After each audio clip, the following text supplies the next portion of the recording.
And this is my final project. When I was thinking about how to do the final project, or more so what I wanted to do with the final project, I was actually at work. I'd just gotten to work and settled in, so I basically had gotten up at that point and got myself ready and drove into work. So that just kind of stuck with me. So that's kind of what I started with. I wanted to make a bunch of different scenes that I had gone through that day, and then try to put how I interacted with those scenes. But then I wanted to kind of make it a little bit more fun and dress it up a little bit. And so I incorporated some movies that I had been watching recently, one of them being Total Recall, into my final project. So for those of you who've seen the movie Total Recall, you might notice a few things in the game itself. Obviously didn't want to completely copyright it, so there are a bunch of changes, but I think otherwise it's still a pretty fun game. And I'm happy with the work, and I'll just let you guys take a look at it and let me know what you think. So we start off, just kind of give you an idea of what we're going to do. Obviously we're going to put our name in, so we'll put something in for that. Basically what I wanted to try to do is start off with you're in a building, so to speak, and you're in a room in a building, and you're talking to somebody who is basically trying to sell you on a concept, and you're pretty much sold, and now you're just kind of getting set up to start this simulation that we're going to call the recall simulation. So after that, we got to get some few things taken care of. So you got your name, you got your age. Just wanted to throw in some fun things here. So as far as the gender, it doesn't matter what you pick. It doesn't have doesn't have any effect on the gameplay itself. Later on, if I have more time, after this is all graded and I want to play around with it some more, I may throw something in based off of these. But for now, they're just something to kind of play around with. So we'll just make a quick choice here. For the profession, these do have some bearing on the game. So depending on which one you pick, there's going to be options that open up or that are not open, so to speak. And then at the end, you'll see where depending on which one you pick, there's going to be something that kind of comes into play. So for sake of the movie, we're going to go ahead and pick the secret agent. And what I try to do is anytime there's something that kind of plays into the game, as far as like your selections and everything, I wanted to try to make it stand out a little bit. So again, if you pick secret agent, secret agent shows up. So whichever occupation you pick, that's what occupation is going to show up below that. Again, barrel preferences is just something to kind of throw in. It's a little bit fun. It doesn't really have an effect on the game itself, but it does come up later on. So for now, we'll just pick cremated. All right, so now that we've got those initial questions answered, we are going to go ahead and kind of get into the game itself, where you start to feel like you're actually playing the game. So we continue here. We start out by showing our players information, our stats. We've got the name, the age, the gender, occupation, some little stats here, and then the burial preference. All right, so now are we ready, or do we have a kind of a bad feeling about this, or maybe we messed up something? So I look at it, it's like, wait a minute, I'm not 5 years old. So I go back down here to have a bad feeling about this, and we basically start over from the beginning. So now we can kind of make our changes here and kind of show, our real selections that we want to do, and kind of go from there. Again, now we come back here. It's like, okay, are we ready to go? Yes, I'm ready this time. Let's do it. Okay, so just like anything else, we have to kind of get some rules out of the way and some liability taken care of. So basically what I wanted to do was have like a time frame. So we only have 100 minutes, simulated minutes, so to speak, to play this game before it'll just kind of completely shut off, and you'll be more or less trapped in the game. So from here, we just kind of go and play. Some little some little text describing what's going on. Usually for the conversations that you hear as the player, I try to put those in green, playing around here a little bit. So now we're gonna start the game itself.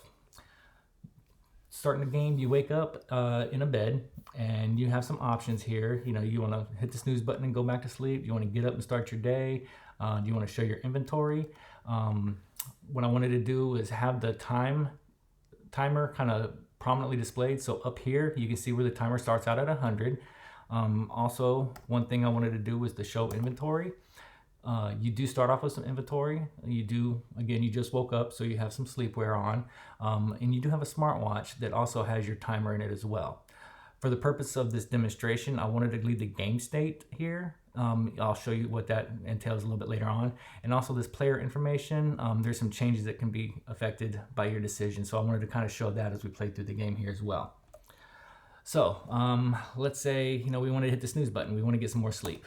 So we hit the snooze button. Okay, it says, yeah, you want to hit the snooze button. We hit it. We get some more sleep. We wake up again in the bed, but we notice some of the time has gone by. So obviously we've snoozed for 2 minutes. All right, so let's go ahead and get on with our day. All right, now we wake up and now we're standing in our bedroom. Again, you kind of have a little dialogue saying, what you're seeing, what you're feeling. One of the things I wanted to play with was, again, this being a simulation and the not knowing anything about the environment you're in outside of the descriptions up here.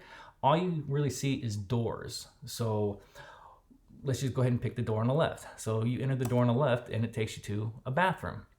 Now, gives you the descriptions for the bathroom. Obviously, you can go back to the bedroom, you can take a shower, or you can do your hair, or you can show your inventory. Well, while we're in the bathroom, let's go ahead and knock out the shower. We'll wait while our character takes a shower. Okay, I guess they're done now. All right, now we notice obviously the shower's gone because you've already taken a shower. We'll do our hair, because you don't want to leave the house with bad hair. So we'll go ahead and take care of our hair. All right, now to show the inventory, one of the things I wanted to show you is, one of the things I wanted to save into the inventory, or to the game state rather, was this discovered of a room. So as we go back to our bedroom, we'll notice instead of enter the door on the left, it now says enter bathroom. So basically you've discovered this bathroom. Now you know what that door goes to. And that's going to be for every door as we go through them from now on. So when we go to the right, we see the closet. Now, one of the ways that your occupation plays into the effect is you'll see these little clues in here. So like a clue would be bold and italicized. So like we picked the secret agent as our occupation, as shown here. Now it says, okay, what outfit we can pick is a secret agent suit. So we go ahead and get dressed. We decide to wear the secret agent suit. Well, we can wait for him to get dressed. Okay, now we'll unpixelate. And now we notice that the option for getting a suit is done. But if we show our inventory, we're no longer wearing our sleepwear. We're actually wearing our secret agent suit. Okay, so now we're going to go ahead and go into the living room. And we see a bunch of different options. Again, I wanted to kind of leave little hints. So if it's bold and italicized, it's something that you want to kind of pay attention to. If not, then it's not necessarily something that you need, but maybe something that you want to pick up. So just for the time's sake, let's go ahead and, we know we're going to need the key fob. We'll go ahead and grab that. Let's go ahead and watch the news. And kind of this little description of what's going on as you do these things. All right, let's go ahead and go to the left. And again, there's a lot of rooms that you can go into. You don't necessarily have to, but we're just going to kind of polish this off and just kind of breeze through this so we don't have to take up all the time. So in the kitchen, we see some things in here. It's early in the morning, or early in your shift, I guess you could say, if you work at night. So let me show something here real quick. We saw our stats in here. So if we want to look at the dexterity here, we drink some coffee, we start to feel more awake, more revived. And then we go back to our inventory and we can show that our dexterity is actually increased.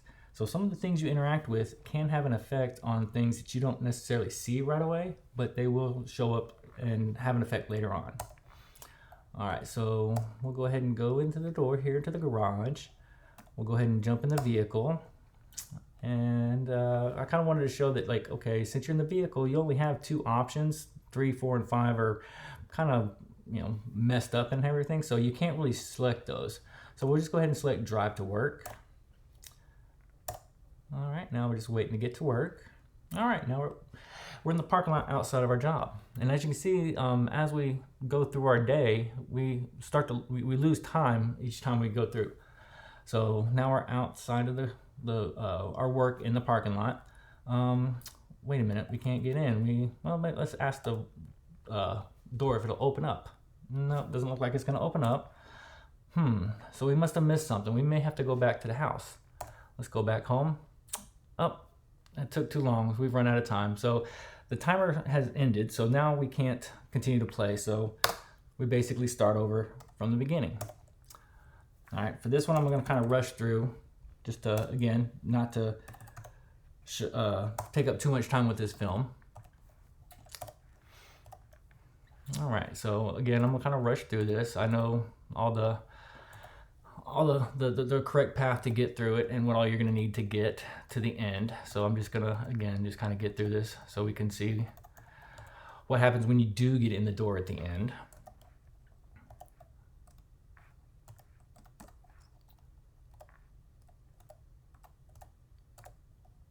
Okay, we're on our way to work. All right, so now we got a key card. So now instead of asking the door to open up, we can actually use the key card to get in. And then once we get in, again, kind of gives you, again, the description of what you're seeing, what you're hearing. And we hear this, ominous voice say, our name, the player's name. I've been waiting for you. You shall not pass me. So what do we want to do? Do we want to try to reason with this person? Do we want to try to fight this person? I don't know, we feel kind of froggy, so let's go ahead and fight the person. And then here, we've made decisions before. Maybe we'll get through this one. Maybe we won't. Let's find out. And then now we have our typical fight scene kind of going on. Just kind of go through the end, and yeah, we'll see what happens. Yep. And looks like we defeated the boss, and we won the game. We won the simulation. So there we go. Kind of go back over here to the code side real quick and kind of show you some of the things.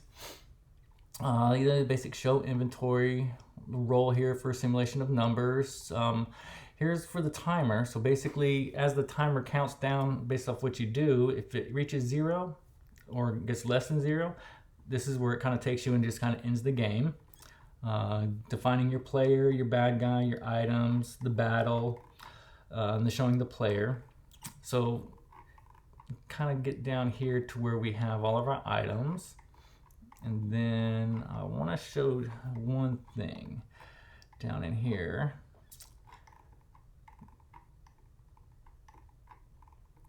So depending on what occupation you chose, you can get dressed according to that occupation. So I thought that was one of the things I kind of want to integrate, where you could go multiple paths based off of what you pick earlier in the game.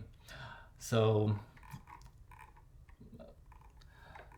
another one down here, you can whether you choose to grab some of the other items that were in the room or not, again, may have an effect, may not have an effect. It's just something that you're going to have to, if you play the game, you'll have to play through multiple times to see what all choices are going to have what effects in the game itself. But that's pretty much my game, and I hope you guys get a chance to play it, and hope you guys like it, and hope you guys leave me some good reviews.